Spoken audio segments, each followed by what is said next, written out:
जैसे कि आप जानते हैं कि दिल्ली यूनिवर्सिटी या दिल्ली की जो बहुत फेमस है जेईसी जॉइंट एडमिशन काउंसलिंग, जो कि डीटीयू एनएसयूटी के तीनों campus, Indira Gandhi women university और ट्रिपल आईटीडी के लिए होती है। इस साल डीएसयू की कॉलेज उससे बाहर निकल गए हैं, तो उसका प्रोसेस स्टार्ट हो गई है। आप जानते ही हैं कि मोस्टली इन काउंसलिंग में सिर्फ वन टाइम रजिस्ट्रेशन होती है, तो 2 जून लास्ट डेट है। उसके बाद उन्होंने बोला है कि एक दिन के लिए खोलेंगे 19 जून को फॉर स्टूडेंट जो भी मिस कर जाएंगे सेकेंड राउंड से पहले, बट कोशिश कीजिए अभी करने की। सिमिलरली जैग में चॉइस फिलिंग भी आप एक ही बार कर सकते हैं, या ऑफ कोर्स आपको एडिटिंग का मौका मिलेगा वही 19 जून को, बट देन आपकी जो लिस्ट ऑफ चॉइस है वो भी फिक्स हो जाती है। तो बिल्कुल भी कंजूसी मत कीजिए चॉइसेस भरने में, चॉइसेस ज़्यादा सारा भरिए, रूल्स को बहुत अच्छे से पढ़िए। आप जानते हैं जब भी आपको सीट मिलती है आपको लेनी होती है तभी, ताकि आप काउंसलिंग बने रहे, वरना काउंसलिंग से बाहर हो जाओगे तो आपको सीट एक्सेप्टेंस फ़ीस देनी पड़ेगी। ये 3-4 बहुत बेसिक रूल हैं। बट जैसा मैंने कहा, ये वीडियो है कैटेगरी वालों को लेकर, जो SC ST OBC। तो कई आप जानते हैं स्टूडेंट्स होते हैं जो दिल्ली के बाहर के होते हैं और उन्होंने दिल्ली 11-12 से की होती है specially for this Delhi quota, लेकिन पता चला कि आपको आपके गाइड ने ये नहीं बताया था कि फिर आपको थोड़ी मेहनत और भी करनी थी, और आपका जो SC या ST का सर्टिफिकेट है वो भी आपको दिल्ली से इशू कराना था या है। तो ये बहुत क्लियरली मेंशन्ड है कि जो भी कैटेगरी सर्टिफिकेट्स हैं वो दिल्ली गवर्नमेंट से इशूड होनी चाहिए। अब बच्चे कह रहे हैं सर हम तो कुरुक्षेत्र में रहते हैं, कुरुक्षेत्र में पले बड़े हैं, कुरुक्षेत्र में हमारा एड्रेस है, हमने 11-12 दिल्ली से कर ली to get the Delhi quota very frankly, but हमारे उन्होंने ये गाइड तो कराई नहीं कि हमें SC ST भी दिल्ली से बनवाना चाहिए था। अब क्या करें, तब उन्हीं के लिए शायद वो सेकंड विंडो है, चाहे तो अभी बनवा लीजिए। नहीं तो जब आप फॉर्म भर रहे हो दिल्ली का कोटा अवेल कर रहे हैं 85% वाला, और जो आपको करना पड़ेगा क्योंकि अभी 11-12 दिल्ली से है, तो फिर आपको as a general category student ही भरना है, वरना आपका जो सर्टिफिकेट है वैसे भी वैलिड नहीं है। तो खाम में मतलब जनरल कैटेगरी से ट्राई कीजिए।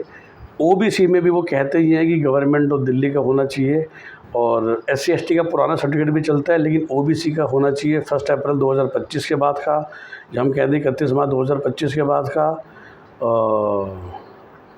और पुराना अगर सर्टिफिकेट है तो भाई नया बनवा लीजिए, जिसमें कोई OBC में नॉन क्रीमी लेयर का सर्टिफिकेट चाहिए होता है ना, जो कि हर साल होता है आपकी। SC ST में कोई नॉन क्रीमी लेयर का चक्कर नहीं है, बट OBC में तो होता है ना, तो इसलिए हम OBC का हमेशा कहते हैं लेटेस्ट सर्टिफिकेट होना चाहिए। नहीं तो अगर OBC पुराना है तो एटलीस्ट NCL का नया सर्टिफिकेट आपको बनवाना ही पड़ेगा। OBC के लिए ये भी सुविधा उपलब्ध है कि अगर आपकी बाहर का सर्टिफिकेट है पर आपकी जो कास्ट है वो नेशनल OBC रजिस्टर में आती है,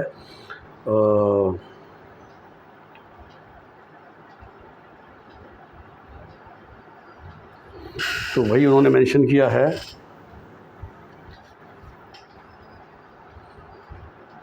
कि अगर वो सेंट्रल लिस्ट में आपकी कास्ट आती है तो आपका OBC का जो सर्टिफिकेट है वो बाहर का भी चल जाएगा, ठीक है ना।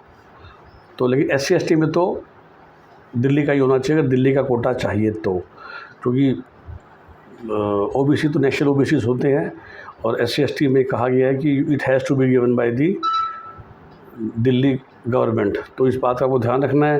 EWS के लिए आपको पता ही है कि 8 लाख के इनकम की लिमिट होती है।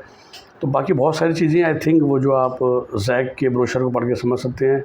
ये इंपॉर्टेंट बात मैं बताना चाहता था रिगार्डिंग दी कैटेगरीज़, और साथ में यही कि वन टाइम रजिस्ट्रेशन है, दोबारा मौका नहीं मिलेगा, वन टाइम चॉइस फिलिंग है, और बाकी सारे जो काउंसलिंग के रूल्स हैं वो आप पढ़ लीजिए, समझ लीजिए।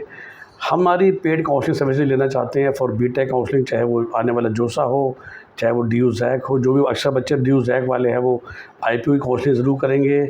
और इन 3 के अलावा JEE मेन के स्कोर पर ही आप जानते हैं आपके पास हरियाणा स्टेट के ऑप्शंस हैं, UP स्टेट के ऑप्शंस हैं, राजस्थान के ऑप्शंस हैं। इसके अलावा शायद आप BITSAT या VIT या SRM चेन्नई के लिए कोशिश कर रहे हैं, आप NFSU जो एक इंडिपेंडेंट काउंसलिंग होगी उसके लिए ट्राई कर सकते हैं, DSU के लिए कर सकते हैं, उसमें कुछ BTech कॉलेजेस हैं। तो you can always contact us and take our paid counselling services for BTech, calling us on 9643362320। Have a nice day, bye bye, take care.